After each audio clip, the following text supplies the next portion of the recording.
Hello everyone, আমি জয়ন্তী। আমার নতুন একটি ব্লগে তোমাদের অনেক অনেক ওয়েলকাম। আশা করি তোমরা সবাই খুব খুব ভালো আছো, আর আমিও খুব ভালো আছি।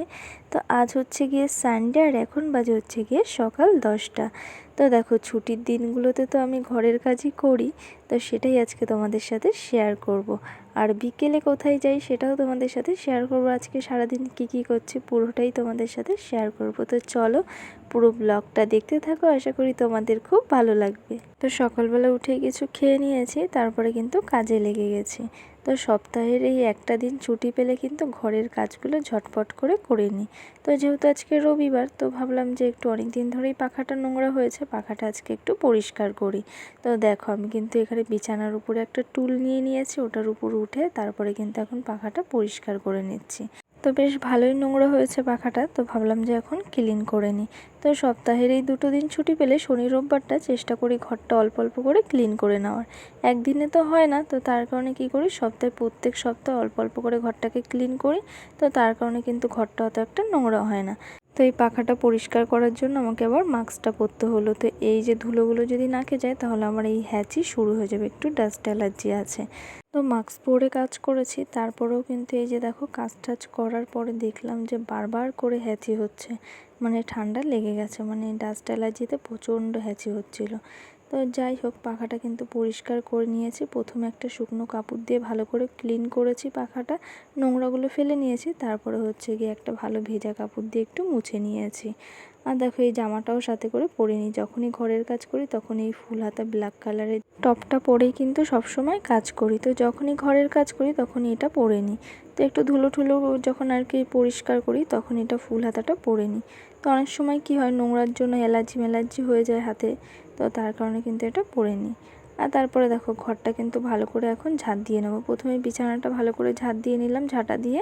তারপরে কিন্তু এখন ভাবলাম যে আগে ঘরটা ঝাঁট দিয়ে নিই, তারপরে হচ্ছে গিয়ে বিছানা চাদরটা পাতাবো। তো দেখো, ভালোই বেশ নোংরা হয়েছে পাখাটা, তো অনেক নোংরা বেরিয়েছে। তো এখন ঘরটা ভালো করে আগে ঝাঁট দিয়ে নিই, তারপরে হচ্ছে গিয়ে বিছানা চাদরটা সুন্দর করে পাতিয়ে নেব। তো দেখো, ঘর তো ঝাঁট দেওয়ার সময় প্রচণ্ড নোংরা বেরোচ্ছে, তো আজকে ভাবলাম যে ঘরটা একটুখানি সার্ফ দিয়ে ক্লিন করব। তো ভালো করে আগে ঘরটা ঝাঁট দিয়ে নিই, তারপর হচ্ছে গিয়ে ভালো করে সার্ফ দিয়ে ভালো করে আর কি ক্লিন করে নেব। দুটো ঘরই আজকে ক্লিন করব। অনেক দিন ধরেই ভাবছি যে ঘরটা ক্লিন করব সার্ফ দিয়ে, তো অনেক দিনই করা হচ্ছে না। তো ভাবলাম যে আজকে একটু সার্ফ দিয়ে ক্লিন করি, যেহেতু একটু ফাঁকা আছি, তো ভাবলাম করি। আর এগুলো করতে করতে জলও চলে আসবে, ঘরটা ঝাঁট দিতে দিতে জলও চলে আসবে। তো চলো, ঘর তো ঝাঁট দেওয়া হয়ে গেল, এখন ভালো করে আগে বিছানা চাদরটা পাতিয়ে নিই।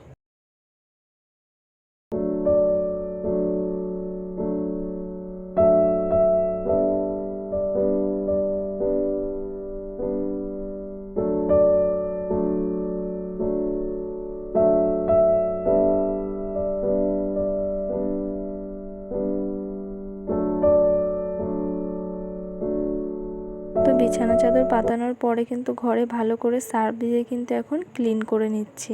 আর দেখো, পুরো ফেনা ফেনা হয়ে আছে ঘরটা, আর এখন এখান থেকে কিন্তু স্লিপ কেটে পড়ে যাওয়ার একটা ভালো উপায় আছে।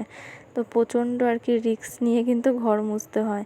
তো তার মধ্যেও আমি একটু তাড়াহুড়ো করি, অনেক সময় পড়েও যাই মাঝে মাঝে। তো বোন তো দরজার সামনে দাঁড়িয়ে আছে, বোনকে বললাম এখানে আসিস না, তাহলে কিন্তু পা পিছলে আলুর দম হয়ে যাবে। তো বোন ভয়ে চলে গেছে। তো যখন ঘরঠর মুছি তখন কাউকেই আর কি ঢুকতে দেই না, মা থাকলে মাকেও দেই না, বলি যে আসলেই পড়ে যাবো। প্রচণ্ড স্লিপ থাকে, একটু সার্ফ দিলেই তো প্রচণ্ড স্লিপ হয়ে যায়। তারপরে দেখো, ভালো করে কিন্তু ঘরঠর মুছে একদম 2-3 বার করে কিন্তু জল পাল্টে পাল্টে ঘর মুছে নিয়েছি, দুটো ঘরই। আর ঘরঠর মুছে কিন্তু স্নান করে নিয়েছি, স্নান করে ঘরের পুজো দেওয়া কমপ্লিট হয়ে গেছে। আর তারপরে খাওয়া দাওয়া হয়ে গেছে, খাওয়া দাওয়াটা আজকে তোমাদের সাথে শেয়ার করলাম না। খাওয়া দাওয়ার পরে লেবু নিয়ে বসে পড়েছি।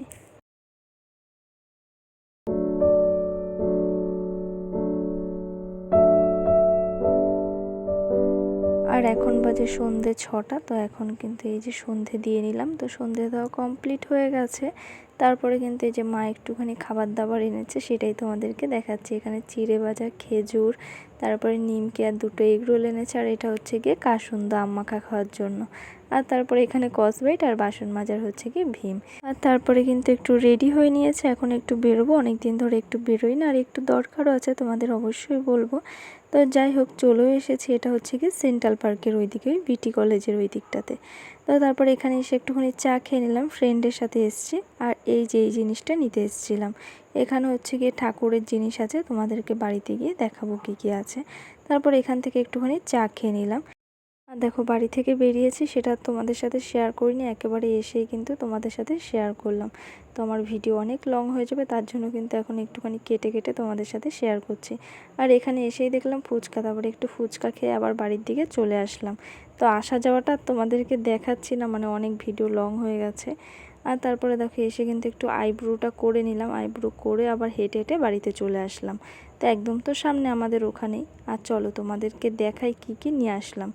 তো এটা হচ্ছে গিয়ে তারকেশ্বরের জিনিস। তো এখানে হচ্ছে গিয়ে সুতো আছে, আর আছে হচ্ছে গিয়ে ঠাকুরের প্রসাদ। তো আমি একটা হাতে বেঁধে নিয়েছি প্রথমে, আর দুটো নিয়ে এসেছি বোন আর মার জন্য।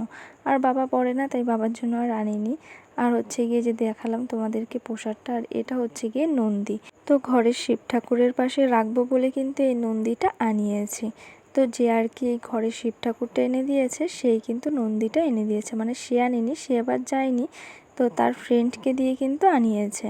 তো আমার ইচ্ছে ছিল যে শিব ঠাকুরের পাশে একটা নন্দী রাখবো, তার কারণে কিন্তু এই নন্দীটা আনিয়েছি। তো আমি সাদা কালারের নন্দী আনতে বলেছিলাম, সেটা আর পাইনি, তার কারণে একটা কালো কালারের নন্দী নিয়ে এসছে।